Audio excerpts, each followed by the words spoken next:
اولما اصابتکم، کیا جب تمہیں پہنچی مصیبت قد اصبتم مثلیہا، تاکہ تم اس سے دگنی انہیں پہنچا چکے ہو. قلتم ان ھذا، تم نے یہ کہا جب تمہیں مصیبت پہنچی کہ یہ ان ھذا، یہ مصیبت کہاں سے آ گئی. قل، اے نبی آپ فرما دیجئے، ہوا من عند انفسکم، یہ تمہارے اپنے نفسوں کی شامت سے ہے. ان اللہ علی کل شیء قدیر، بے شک اللہ تعالیٰ ہر چیز پر قادر ہے. یہ غزوہ احد کے متعلق آیت ہے. اللہ تعالیٰ نے فرمایا کہ جب تمہیں شکست ہوئی ہے، جب تمہیں گزند پہنچی ہے، جب تمہارے 70 لوگ شہید ہو گئے ہیں، جب تمہیں مال غنیمت پر جھپٹنے کی وجہ سے، درہ چھوڑنے کی وجہ سے شکست کا سامنا کرنا پڑا، دشمنوں نے ایک دم تم پر حلہ بول دیا، نبی صلی اللہ علیہ وسلم کے انتقال کی خبر ہوئی، تو یہ جتنی بھی مصیبتیں تم پر آئی ہیں، تو اللہ تعالیٰ فرماتے ہیں اولما اصابتکم مصیبت، جب تمہیں یہ مصیبت پہنچی ہے، قد اصبتم مثلیہا، اے مسلمانوں تم اس سے دگنی ان کو پہنچا چکے ہو. دگنی کا مطلب کیا ہے؟ یعنی کہ جب لوگوں کے رشتہ دار یہاں شہید ہوئے ہیں، کسی کا باپ، کسی کا بھائی، کسی کا بیٹا اس جنگ کے اندر شہید ہو گئے، تو اس شہادت پر ان کے دلوں کو کچھ ایک تھوڑی تھا حسرت ہوئی ہے. اور حسرت یہ ہوئی کہ ہم نے یہ جو شکست کھائی ہے، یہ شکست ہم نے، کسی نے کہا کہ ہم نے یہ نافرمانی کی وجہ سے شکست کھا لی ہے، درہ چھوڑنے کی وجہ سے شکست کھا لی ہے، شہر سے باہر آ کر کے لڑنے کی وجہ سے شکست کھا لی ہے، شہر کے اندر لڑتے تو شاید زندہ رہ جاتے. یہ مختلف قسم کی جب حسرتیں اٹھی ہیں تو اللہ تعالیٰ نے یہ آیت نازل فرمائی اور فرمایا کہ تمہیں یہ تکلیف پہنچنے پر یہ خیال کیوں آ رہا ہے کہ ان ھذا، یہ مصیبت کیسے آ گئی ہے. تو اللہ یہ فرماتے ہیں تم بھی تو اس سے دگنی مصیبت ان کو پہنچا چکے ہو. غزوہ بدر کے اندر تمہارے اگر یہاں پر 70 مسلمان شہید ہوئے ہیں تو دگنی مصیبت تم ان سے، اپنے سے دگنی مصیبت ان کو غزوہ بدر میں پہلے پہنچا چکے ہو. اگر آج تمہارے 70 مسلمان شہید ہوئے ہیں تو تم ان کے 70 مار کر کے 70 قید بھی کر چکے ہو. پھر تم یہ کہ اگر یہ مصیبت آ گئی ہے آج، تو اب یہ کان کھول کر کے سن لو کہ ہوا من عند انفسکم، یہ مصیبت جو لوگ شہید ہوئے ہیں یہ تمہاری غلطی کی وجہ سے ہوئے ہیں، تو یہ کان کھول کر کے سن لو ہوا من عند انفسکم، اس میں تمہارے اپنے نفسوں کا قصور ہے. یہ مصیبت تمہاری اپنی ہاتھوں کی لائی ہوئی ہے، یہ تمہاری اپنی شامت ہے. ان اللہ علی کل شیء قدیر، اللہ فرماتے ہیں کہ ویسے اللہ ہر چیز پر قادر ہے. اللہ اس وقت تمہیں فتح بھی دے سکتا تھا، ہو سکتا تھا کہ یہ جو بگدڑ ایک دم مچی تھی اس سب کو اللہ تعالیٰ ہینڈل کر لیتا، اللہ تعالیٰ تمہاری مدد کر دیتا. لیکن اللہ تعالیٰ نے فرمایا اللہ تعالیٰ چونکہ ہر چیز پر قادر ہے، اس شکست کے اندر بھی تمہارے لیے کچھ مبہم ایسے راز تھے کہ جو تمہیں دکھانے تھے اور تمہیں دکھا کر کے اور لوگوں کو دکھانے تھے. اللہ یہاں فرماتے ہیں ان اللہ علی کل شیء قدیر، اللہ تعالیٰ تمہیں اس مصیبت سے بچا سکتا تھا، اللہ تعالیٰ تمہیں اس شکست سے بھی بچا سکتا. لیکن اللہ تعالیٰ ہر چیز کر سکتا ہے، اللہ ہر چیز پر قادر ہے، اس میں بھی اللہ تعالیٰ کی کوئی حکمت تھی. لیکن یہ بات دھیان میں رکھو کہ انسان کو اگر کسی قسم کی کوئی تکلیف پہنچتی ہے اس میں سارا کا سارا قدرت کا دخل نہیں ہوتا، اس میں انسان کے اپنے اعمال کی شامت بھی ہوتی ہے.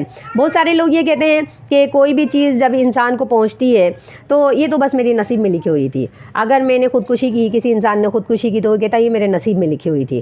میں نے اگر یہ کفر اختیار کیا تو یہ کفر میرے نصیب میں لکھا ہوا تھا. اللہ چاہتا تو مجھے مسلمان بنا دیتا، اللہ چاہتا مجھے نیک بنا دیتا، اللہ چاہتا تو مجھے صالح بنا دیتا، میں چوری نہ کرتا، میں ڈاکہ نہ ڈالتا.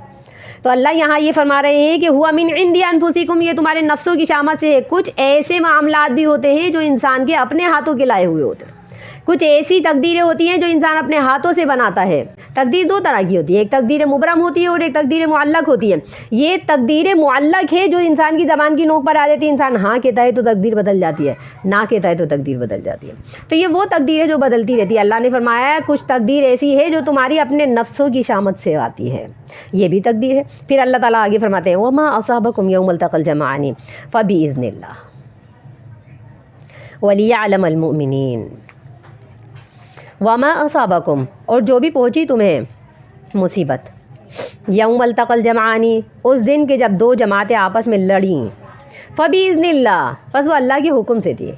تمہیں جو مصیبت پہنچی ہے جنگ کے دن جب آپس میں دو جماعتیں لڑی ہیں وہ اللہ کے حکم سے پہنچی ہے. ولیعلم المؤمنین، اس لیے کہ اللہ تعالیٰ ایمان والوں کو جان لے.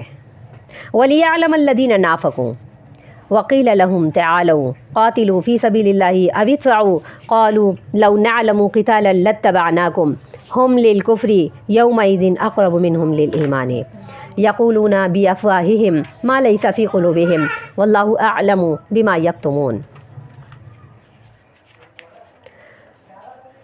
وَلِيَعْلَمَ الَّذِينَ نَافَقُوا اور تاکہ اللہ تعالیٰ منافقوں کو جان لے وَقِيلَ لَهُمْ اور ان سے کہا جاتا تعالوا تم آؤ قاتلوا فی سبیل اللہ تم قتال کرو اللہ کی راہ میں او ادفعوا یا دشمن سے مدافعت کرو دشمن سے بچاؤ کا راہ اختیار کرو قالوا وہ یہ کہتے لو نعلم قتالا لاتبعناکم اگر ہم جانتے لڑنا تو ہم ضرور تمہارے پیچھے چلتے تمہاری اتباع کرتے ہم للکفر یومئذ اقرب منہم للایمان وہ اس دن کفر کے زیادہ قریب تھے ایمان کی نسبت ایمان سے دور تھے اور کفر سے زیادہ قریب تھے یقولون بافواہہم انہوں نے یہ کہا اپنے منہوں سے ما لیس فی قلوبہم جو ان کے دلوں میں نہیں تھا واللہ اعلم بما یکتمون اور اللہ تعالیٰ اس کو جانتا ہے جو وہ چھپاتے تھے۔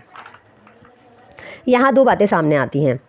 اللہ نے پہلے فرمایا کہ جو بھی مصیبت تمہیں پہنچی ہے ہوا من عندی انفسکم وہ تمہاری اپنی نفسوں کی شامت سے ہے ایک بات۔ دوسری آیت میں اللہ نے فرمایا اسی کے آگے وما اصابکم یوم التقى الجمعان فباذن اللہ اور جس دن دو جماعتیں لڑی ہیں اس دن جو مصیبت پہنچی ہے وہ اللہ کے حکم سے پہنچی ہے۔ اب دو باتیں جمع ہوں گے، یا تو یہ ہے کہ اللہ نے پہلے فرمایا کہ تمہارے اپنے نفسوں کی شامت سے جو تم نے درہ چھوڑا تھا اس کی وجہ سے تمہیں شکست کا سامنا کرنا پڑا۔ یہاں آگے اللہ یہ فرماتے ہیں یہ جو شکست ہوئی ہے یہ اللہ کے حکم سے ہوئی ہے۔ پتہ یہ چلا کہ تقدیر دو طرح کی ہوتی ہے، ایک تقدیر معلق جس کا ذکر پہلے ہوا، درہ چھوڑنے کی وجہ سے دشمن نے حلہ بولا تھا، تقدیر معلق، درہ چھوڑتے نہیں، جگہ خالی ملتی نہیں، راستہ ملتا نہیں تو دشمن پیچھے سے آتا ہی نہیں، تو انسان کی اپنی غلطی کوتاہی ہوتی ہے جو تقدیر آگے سے نقشہ بدل دیتی ہے، یہ بھی تقدیر ہے، قرآن سے ثبوت مل رہا ہے نا۔ پھر دوسری آیت اللہ فرماتے ہیں جو مصیبت تمہیں اس دن پہنچی جب دو جماعتیں لڑی ہیں وہ فباذن اللہ اللہ کے حکم سے تھی، اللہ کے حکم سے کی، کیسے؟ درہ چھوڑنا تمہارے ہاتھ میں تھا، جب درہ چھوڑ دیا تو اب شکست ہوگی اللہ نے لکھ دیا، جب دشمن آ جائے گا اور دشمن حملہ کرے گا تو شکست ہی اللہ نے لکھ دیا، جب دشمن غالب آ گیا تو شکست ہی اللہ کا قانون ہے، یہ ڈول ہے جنگ، کبھی کسی کی طرف لڑکتا ہے کبھی کسی کی طرف لڑکتا ہے، جو غالب آ جاتا ہے اس کے نصیب میں فتح ہوتی ہے اور جو مغلوب ہو جاتا ہے اس کے نصیب میں شکست ہوتی ہے، اللہ کا قانون ہے، یہ تقدیر ہے، یہ تقدیر مبرم ہے۔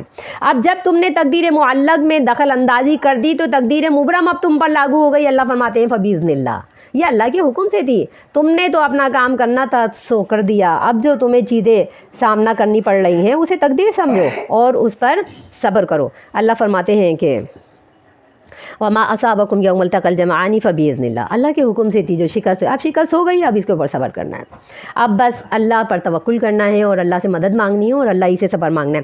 وَلِيَعْلَمَ الْمُؤْمِنِينَ اور اس شکست کے اندر بھی اللہ تعالیٰ نے کچھ راز چھپائے رکھے تھے، اور وہ راز کیا تھے؟ وَلِيَعْلَمَ الْمُؤْمِنِينَ اللہ کو جاننا تھا کہ اس گروہ کے اندر، اس جنگ کے اندر کون کون لوگ مسلمان ہیں، یہ جاننا تھا۔ وَلِيَعْلَمَ الَّذِينَ نَافَقُوا اور یہ بھی جاننا تھا کہ مسلمانوں کے ساتھ کچھ منافق بھی جو شامل ہو کر کے آ گئے ہیں ان کا بھی پردہ فاش کرنا تھا، مسلمانوں کے سامنے لانا تھا کہ ان کے اوپر آئندہ بھروسہ نہیں کرنا، ان پر آئندہ ڈیپینڈ نہیں کرنا۔ وَلِيَعْلَمَ الَّذِينَ نَافَقُوا منافقوں کو بھی جاننا تھا۔ اللہ اگرچہ یوم اول سے جانتا ہے مسلمان کون ہے اور کافر کون ہے، لیکن یہاں پر جاننے سے مراد کیا ہے؟ لوگوں کی معلومات میں لانا، لوگوں کو بتانا، جیسے آج ہم جان رہے ہیں کہ منافق کون تھا، عبداللہ بن ابی نے کیا۔ اگر یہ قرآن نازل نہیں ہوتا، اگر اللہ تعالیٰ یہ آیات کے ذریعے ہمیں نہیں بتاتے، اگر نبی صلی اللہ علیہ وسلم ہمیں نہیں بتاتے تو ہمیں نہیں معلوم ہوتا۔ یہ اللہ کا جاننا یہاں پر لوگوں کی معلومات کے لیے ہے کہ اللہ نے اس وقت یہ جان لیا کہ مومن کون ہے اور اللہ نے یہ جان لیا کہ منافق کون ہے، اس وجہ سے ہم نے جان لیا۔ وَقِيلَ لَهُمْ تَعَالَوْا قَاتِلُوا فِي سَبِيلِ اللَّهِ أَوِ ادْفَعُوا سبحان ربک رب العزة عما یصفون وسلام علی المرسلین والحمد للہ رب العالمین۔